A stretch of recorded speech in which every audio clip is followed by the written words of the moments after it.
the anti-mage, who's actually rolling his way on in. I'm not too sure if he wants to be brawling here, but yeah. It looked good for Pulse at the beginning, but a really good chronosphere coming out from Adestam and followed up by the Death Ward. Yeah, I mean, that's the thing with APGs, that if they take a 5-man fight, they're winning every single time. There's no way that Pulse can actually survive into the APG 5-man, as Queen of Pain taking tons of damage. Does she get out of trouble here? Does not appear to be the case, trying to get the kill. The neutrals, but that's not going to happen. Fenner is eventually going to pick up a very, very healthy piece of gold there, as I mean, he's now top of the net with Trot, and this is the power of that anti-mage. And he's flowing pretty well. Yeah, he's finding his farm, and we spoke about it, the potential he does have to escalate with that Battle Fury on hand. Now with the Manta Star, it just starts to get a lot worse, and I mean, like you said, the team fights, if it's 5v5, it's going to be very problematic, but with an anti-mage with this kind of farm, the split push is going to be a problem for APG to deal with, and it could maybe set them back this game. Yeah, I mean, that's one of the reasons why the Lincoln Sphere is a little bit weak this game. I mean, he's been hit with the Lincoln Sphere once, sure, and obviously the finger is also a threat, but going for the Lincolns has now set him back in items. You know, it's the same as the Storm Spirit. Storm Spirit doesn't want to necessarily buy defensive items. He wants to be just this hyper-aggressive carry that can get in your face, pop you before you can do anything. But going for defensive items actually slows him down. It weakens him quite a bit, and that's what's happened now with the Queen of Pain, is that because of the fact that she's had to go for the Lincoln Sphere, she doesn't really have any sort of way of preventing the anti-mage from just getting involved in these fights now, or slowing him down. Fenner gonna scatter out Mali, who's in the jungle here, but it seems like he's gonna put down defensive cogs, and that will be all she wrote. But Phalanx also looking for the invasion here as APG. They're just grouping up in the enemy's jungle. They wanted to take control of this map. Fenner jumping in quite aggressively here onto Phalanx. Phalanx gonna throw him up into the air. He's gonna take a decent chunk of damage, but he's large. Oh, the hook shot just off the mark. And that's a little bit unfortunate that he doesn't have Ags. That's a very big cooldown for them to have to deal with.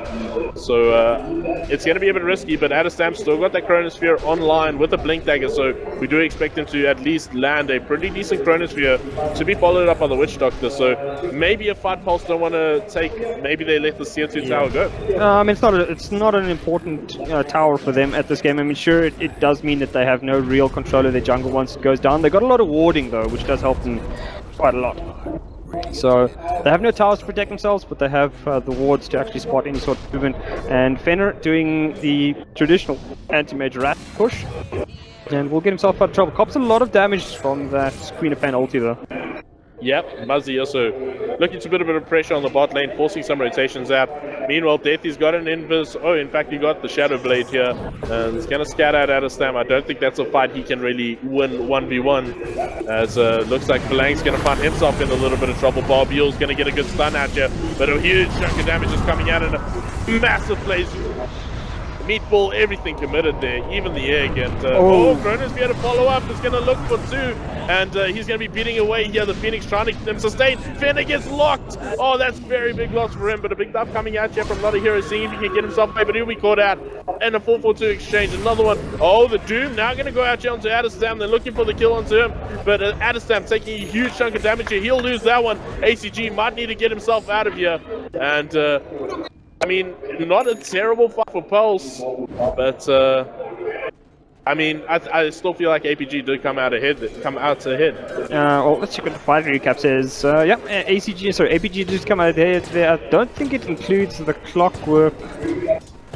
Sorry, no, the Clockwork wasn't involved in that fight, but yeah, I mean, for Pulse, I think that was okay, but the problem is, again, APG just commits very, very hard to, you know, any of these fights. They know that they have to 5-man the whole time. So fantastic setup there, and that obviously that insanely long duration on the macro power at the moment is really helping them out, because I mean, we saw the whole fight was over. The Jakiro had already died, and then Adestam arrived with the Chrono to turn things around. So Pulse is fighting their way back in, and if just take a quick look at the net worth, so slight back, slight boost back towards APG, but I think it's not the end of the world that they're still behind. They have a hero that is still damn near uncontrolled with edge right now. The only way they have of catching him is drop a chrono on top of him. So I think they still have time, and if the anti-mage can get a get up a heart or just a little bit more split push, then it really becomes trouble. The one thing that they do have a problem with is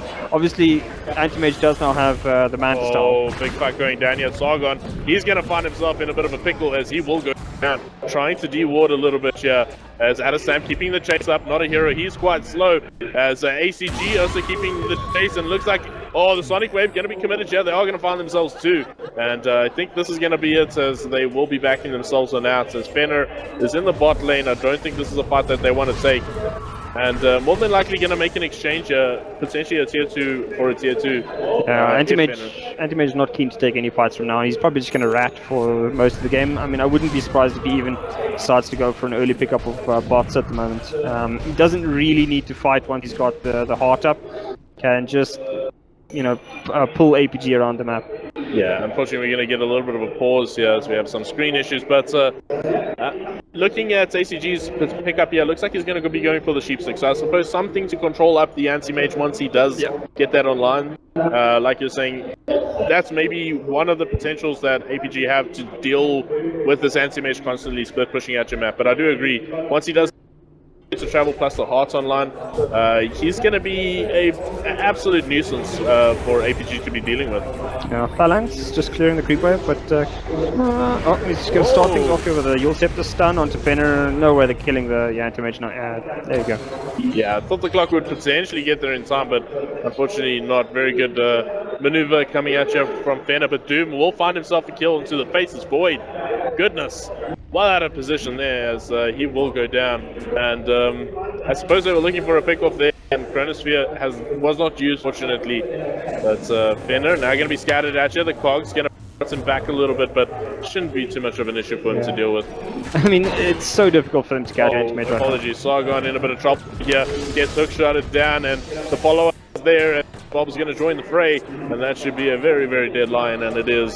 So I suppose Void for a lion, not really good exchange, but they do find something. Yeah, I mean, I don't think you can really consider that an exchange. It was just like, oh, there's a lion. Yeah. And they decided to pick up that for free, but yeah. Adestam has caught out a couple too many times here. Particularly, I don't really know why he's in this kind of area around the Dire Secret Shop when there's not a whole lot of assistance. And I mean, without him, there does a chrono available, but I don't think he's going to be back in time for the rush if APG even knows that a rush is going on. Yeah, the rest of the team were in the general area, just I don't think they had any to stop him from dying. I think Doom was thrown down. I did miss out on that fight, unfortunately. Finger was also on cooldown, so they brought him down pretty quickly.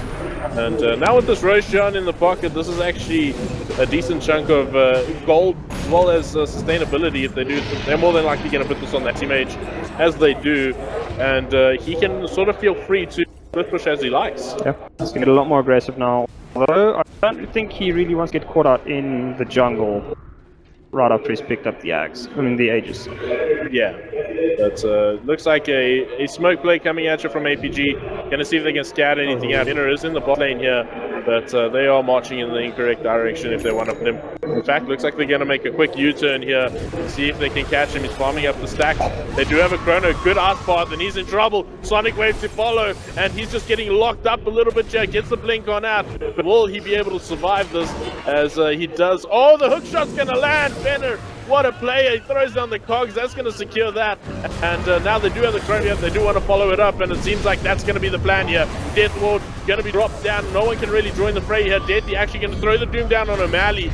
Going to try and find a kill here, but Deathy, in fact, going to find himself in a very, very tough position, and he will go down 2-0. As Anti-Mage actually got out of that one. Yeah, hashtag worth from Deathy. I mean, I don't think he minds at all about that.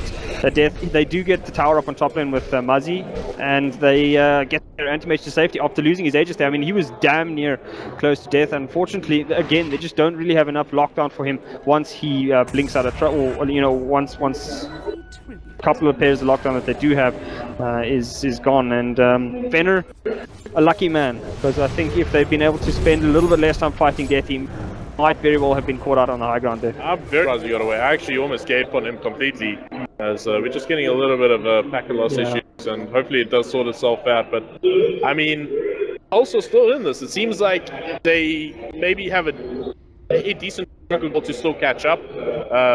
But they definitely not out of this game by any means, especially if that anti-mage can stay alive. Of course, he's now lost the Jaeger, so he can't make those really ridiculous plays, but it's not over for them. I mean, if you look at the net worth, a lot of that is actually in the hands of the APG supports. Now, obviously, the APG supports are pretty handy with that kind of extra gold, but it does mean that the actual cores are fairly well matched, and particularly, I mean, the fact that Adestam has really not gotten very far ahead. I mean, sure, he's been okay, but I just don't think he's been as impactful or as difficult for Pulse to kill as he should be at this stage. He's going for Battle Fury? No. Perseverance. I mean, Lincoln's, yeah, I think another Lincoln Sphere, yeah. For the Faceless Void. I mean, I suppose that's okay. It's another method of getting rid of the Doom or the Finger. So, yeah, Pulse at the moment are not looking too bad, and particularly it's difficult for the side of AP to actually kill the anti-mage at the moment. He's really done fantastically well after a horrible laning stage. You know, not the highest value in terms of kills and assists and all the rest, but he's been very useful. Other side, O'Malley. No. Okay, that's He's actually going to play very aggressively onto Fenner. I don't think Fenner can really turn around that one. Sunstrike can be thrown out and off the mark, but I suppose just a bit of bluster, you know, it's like, I'm alone, but let me pretend that there's more than just me here, so aggressive and lost him back.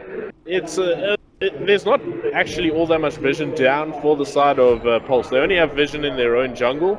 I suppose it's sensible seeing that they have been invaded so often, so it makes some sense. So that bot lane does seem a bit risky. They are not too sure where everyone is if they haven't been scattered in the jungle, so it's sensible. But Sheepstick completely on the Queen of Pain, so with 2,000 in the bank. The anti-mage can't afford to get caught out now. If he does, I think APG are more than willing to potentially even go on the high ground. I don't know if you agree. No. If the anti-mage goes down, there's almost certainly a high ground push coming. The only tower left for the side of Pulse is that tier 2 on the bot lane. So APG, if they're anywhere close to the Radiant base, sorry, the Dire base, then we're probably losing towers on the side of Pulse. O'Malley playing some risk games here. There are two heroes in the general area, Muzzy as well as Venner, and that's a pretty easy combination for them to actually bring him down quite quickly, and seems like that's going to be the plan here. They're going to keep the chase up onto him. No cold snap as of yet thrown down. O'Malley going to try and juke his way through the trees here. Gets the cogs down, hook shots himself out to safety, and is going to TP from a very safe distance, and no problem there for him. Meanwhile, Witch Doctor going to find the line, and Kitty more than likely going to go down. Chrono was committed, and 2-for-0 exchange. Pretty good base coming out there, and it looks like they might even consider going high ground now that knowing that the Doom is down. He didn't even utilize it in that previous fight, obviously getting caught out inside the Chrono. Lion as well, they're going to lack that lockdown. It might be a bit of a risky player, but do you think APG will go for this? Yeah, I mean, Creep Wave's sitting at a decent spot, so they'll at least do damage. I don't think they'll really commit hard. As soon as Pulse gets aggressive in the defense, they'll probably just back off. Mostly just using the liquid fire from Punks, I think, to do some damage to the tower. Yeah, Tornado coming out, but off the mark, followed up by the EMP, just going to deter the side of APG. As Adestam, he's standing in good positioning. He's got no great sphere for a decent chunk of time, and APG are going to think better of this and rather back themselves in that. Play safe. Faceless Void's gone such heavy utility though. I mean, he's really just like, he feels like a super farmed off laner, but he's your position 1 carry. So, I mean, eventually the Queen of Pain damage is going to start falling off, since, you know, it's a lot of flat damage, doesn't really accelerate. And at that stage, you'd really ideally want Adestam to be doing a hell of a lot more damage in these fights, but that's not really the case at the moment. A lot of damage is from, you know, right clicks and irradiance that, you know, right clicks don't proc that much at the moment, so Pulse is still looking pretty solid here, and it's continuing to cause issues for APG. Yeah, it looks like the Void might have to consider MKB here, as Fenner looking to go into that butterfly, and that could be a little bit problematic, especially in the Chronosphere. If you get a couple of misses off there, there's a very good chance that Fenner is going to be able to get himself out of there.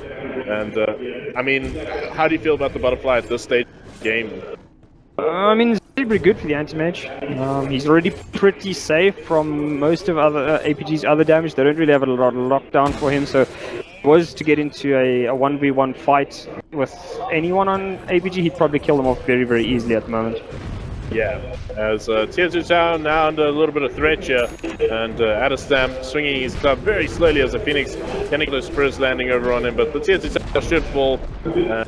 We'll go the Wet Queen of Pain, so they're going to find themselves an objective, but this is definitely not looking as good as it did earlier on in the early stages of this game. Tornado going to be attempting to the TP coming in. Adestam playing very aggressively here, can see if he can scout something out and not being able to find much here. So, I mean, looking at the position of this game at this time, do you think that APG are slowly falling behind a little bit?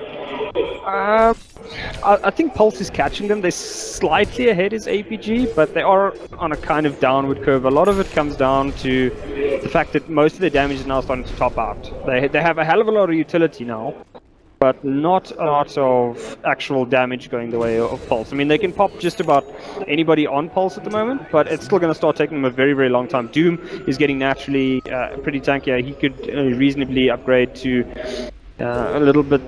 I mean, he's got the Shiva's Guard now, so he's safe from right clicks and all the rest. Looking to make an aggressive play. Adestam jumping in. Deathy's got the invis, however. They're going to get the hook shot off. Dust to follow. Deathy find himself in a bit of trouble here. Queen of Pain going to commit a decent chunk of damage out onto him. Is he going to get the Doom off? No, he won't. The procs coming out from the battery assault will secure his safety. And the Doom still, once again, not utilized before he dies. And maybe a bit costly. As Adestam now, he's going for some damage items. He's got himself that Demon Edge. So jumping aggressively onto the high ground here. Got the Linkers thrown onto him by ACG. Plus the Linkers he has. So they got to pop 2 Linkers if they want to deal with them. And, yeah. Tier 3 Tower under a decent amount, taking a decent chunk of damage here. Yeah, very good engage. Taking a very, very good chunk of damage there. I mean, that's the thing, is that APG doesn't actually need to commit all that heavily to do damage to Tower. Phalanx with the Liquid Fire is going to do more than enough of that. Oh, Chronosphere going to be utilized only onto Sargon. This is a little bit of a loss here for them, as they do, however, find not a hero on the sidelines here, but Fenner, he's going to join the fray using the Mana Void, but it's not really going to do all that much, as Adestam looking to brawl right back into this one. Fenner taking a lot of damage. Deathward thrown down. Muzzy's in a bit of trouble. The Yules is going to be utilized defensively here, as he's going to get the Ghost Walk off. Will he survive? No, he won't. He'll be brought down. ACG now being chased up by Fenner is going to get sheep sticked up, and Adestam needs to get himself out as well. He's quite low, and big jump coming in out from Fenner, but the Coconut going to be buying him a bit of extra time, and pretty good exchange again for APG. Yeah, great exchange for them, but still not what they wanted. They desperately wanted to make certain that they got the anti-mage and the Chrono. Had that happened, I think fight would have gone a hell of a lot better, and with the pickup of the Butterfly now, anti-mage becomes a much bigger problem for the side of APG. And I mean, like, you could see, like, they had the right idea of what to do, but an underwhelming Chrono only catching the support in there was not really what they wanted. I think they ideally wanted more. And I mean, Adestam also didn't commit hard enough to killing off the support there. They left the Lion alive in the end, so he was able to still... he fought back. Did he buy back? Yes, yeah. Okay, I didn't see who killed him then, because I know that he was... Adestam got one right click, got a proc fortunately on him, so he did find the kill. Oh, okay. Yeah. But yeah, I mean, still, it's just... APG playing a bit of a messy fight there.